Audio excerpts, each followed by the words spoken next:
क्या अब कांग्रेस हेमंत सोरेन पर दबाव बनाने की रणनीति बना रही है? क्या कांग्रेस के अंदर सब कुछ ऑल इज वेल है और बड़का गांव में जो विस्थापितों को लेकर कार्यक्रम का आयोजन किया गया था, क्या उससे कांग्रेस के अंदर खाने जो टकराव चल रहा है वह खुलकर सामने आ गया?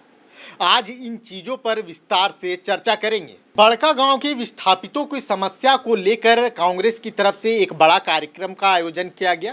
कांग्रेस या यूं कहें अंबा प्रसाद और पूर्व मंत्री योगेंद्र प्रसाद साहू की तरफ से कार्यक्रम का आयोजन किया गया, जिसमें कांग्रेस प्रभारी के राजू शामिल हुए, वित्त मंत्री राधा कृष्ण किशोर शामिल हुए, पूर्व विधायक अंबा प्रसाद शामिल रही, पूर्व मंत्री योगेंद्र प्रसाद शामिल रहे और कांग्रेस के एक दो और नेता इस कार्यक्रम में मौजूद रहे। लेकिन यह कार्यक्रम खत्म होने के बाद अब कई तरह के सवाल इस कार्यक्रम पे उठ रहे हैं।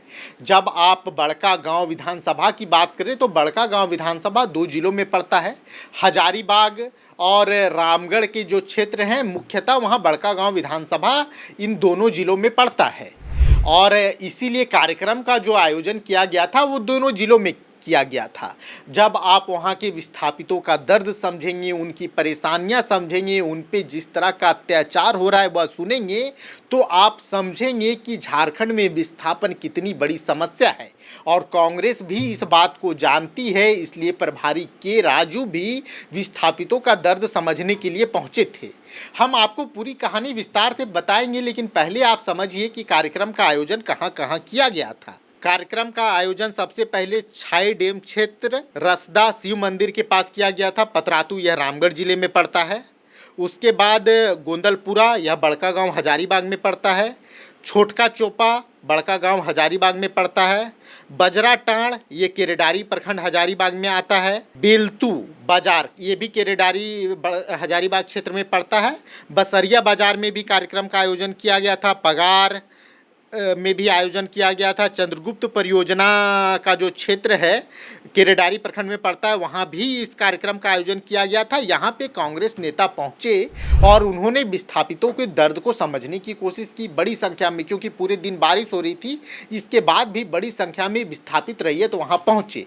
उनका दर्द, उनकी परेशानियां, उनका गुस्सा सिर्फ कंपनियों के खिलाफ नहीं था। अगर आप सोच रहे होंगे सिर्फ कंपनियों के खिलाफ गुस्सा था तो ऐसी बात नहीं है। रैयतों का गुस्सा हेमंत सरकार के खिलाफ भी उतना था, पुलिसिया व्यवस्था के खिलाफ था। लोगों का मुख्य आरोप था कि अगर हम विरोध करते हैं तो पुलिस आती है, हमें पकड़ती है, ले जाती है, हम पे फर्जी केस किया जाता है और हमारे साथ मारपीट की जाती है।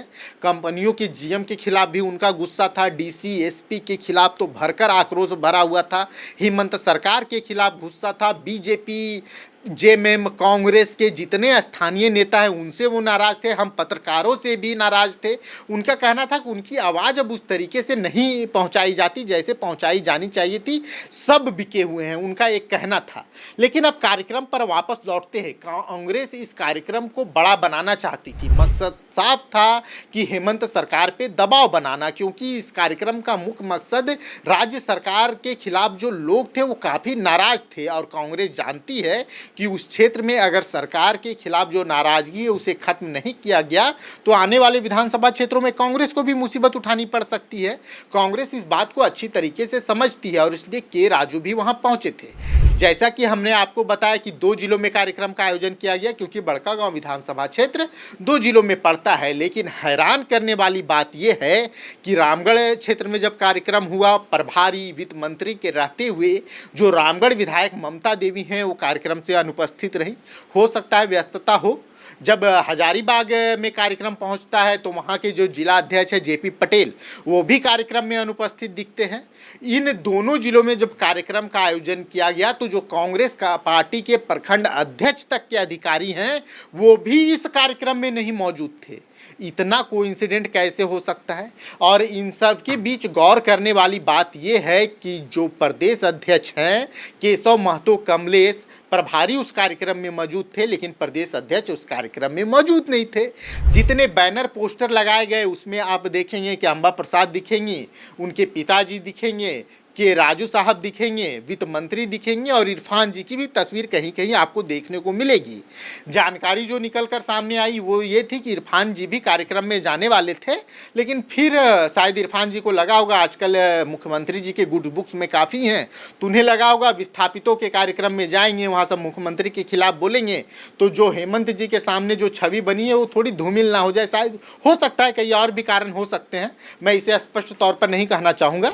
लेकिन जो सबसे हैरान करने वाला बात थी वो ये थी कि 2 जिलों में कार्यक्रम का आयोजन होता है, कई जगहों पर कार्यक्रम का आयोजन होता है, लेकिन ना जिला अध्यक्ष पहुंचते हैं, ना विधायक पहुंचते हैं, ना प्रखंड अध्यक्ष पहुंचते हैं, ना कांग्रेस के स्थानीय बड़े नेता पहुंचते हैं। तो क्या ये कांग्रेस का कार्यक्रम था या यह कार्यक्रम अंबा प्रसाद उनके पिताजी का कार्यक्रम था या कार्यक्रम विस्थापितों का था? जिस कार्यक्रम के माध्यम से कांग्रेस सरकार को संदेश देना चाहती थी, कांग्रेस झारखंड के तमाम विस्थापितों रैयतों को संदेश देना चाहती थी कि हम आपके साथ खड़े हैं, कहीं वह कार्यक्रम इस बात का संदेश तो बनकर नहीं उभर रहा कि कांग्रेस के अंदर सब कुछ ऑल इज वेल नहीं है। क्योंकि अगर कांग्रेस के अंदर सब कुछ ऑल इज वेल रहता तो स्थानीय नेता क्यों नहीं थे इस कार्यक्रम में, स्थानीय जिला अध्यक्ष क्यों नहीं थे, स्थानीय बड़े नेता इस कार्यक्रम में क्यों शामिल नहीं हुए, प्रदेश अध्यक्ष क्यों इस कार्यक्रम से दूर रहे, विधायक ममता देवी भी इस कार्यक्रम से दूर रहीं, जेपी पटेल हजारीबाग के जिला अध्यक्ष हैं वो भी गायब थे, आखिर क्यों? इन सवालों का जवाब तो आना चाहिए। क्या अंबा प्रसाद और उनके पिताजी जिन्हें की अभी कांग्रेस में वापसी हुई है, क्या कांग्रेस के अंदर एक धड़ा जो है वो अब भी यह मानता है कि योगेंद्र प्रसाद साहू की कांग्रेस में वापसी नहीं होनी चाहिए? यह कार्यक्रम अब भी कई तरह के सवालों को छोड़ गया है, क्योंकि अगर आप पोस्टर भी देखें तो उसमें ना जिला अध्यक्ष दिखी ना स्थानीय विधायक दिखी। शायद इस जो जानकारी निकल कर सामने आ रही है, हमारे सूत्र जो बता रहे हैं कि के राजू भी इस बात से खफा थे और उन्होंने अंबा प्रसाद से इस मामले को लेकर बात भी की। तो विस्थापितों को लेकर गोंदलपुरा समेत पूरे बड़का गांव में जो कार्यक्रम का आयोजन किया गया था, इस कार्यक्रम को आप किस रूप में देखते हैं या हमें ज़रूर बताइएगा। क्या कांग्रेस हेमंत सोरेन पर दबाव बना पाएगी? क्या विस्थापितों की समस्या को लेकर, उनकी ज़मीन को लेकर क्या सरकार की तरफ से कोई पहल किए जाएंगे? अब भी कई सवाल हैं जो अनछुए हैं, इन सवालों का जवाब मिलना बाकी है। अगर आप हमारा वीडियो देख रहे हैं तो इसे लाइक शेयर एंड सब्सक्राइब जरूर कीजिएगा। और विस्थापितों की समस्या को लेकर आप क्या सोचते हैं? क्या कांग्रेस हेमंत सरकार पे दबाव बना पाएगी? इन तमाम मुद्दों पर अपनी राय जरूर रखिएगा। जोहार, जय झारखंड। खबर का मतलब बवाल न्यूज, हमारे चैनल को सब्सक्राइब जरूर करें।